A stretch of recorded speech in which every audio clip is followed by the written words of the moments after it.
People don't believe me, but I'm actually very, very shy.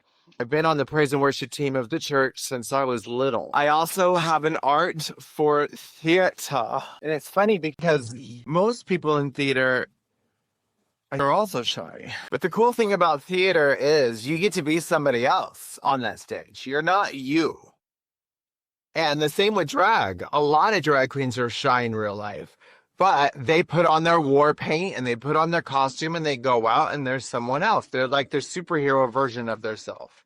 But my whole life, being a parental sibling, like a secondary parent to my siblings, when I see a need, I can't sit there silently. I'm going to help.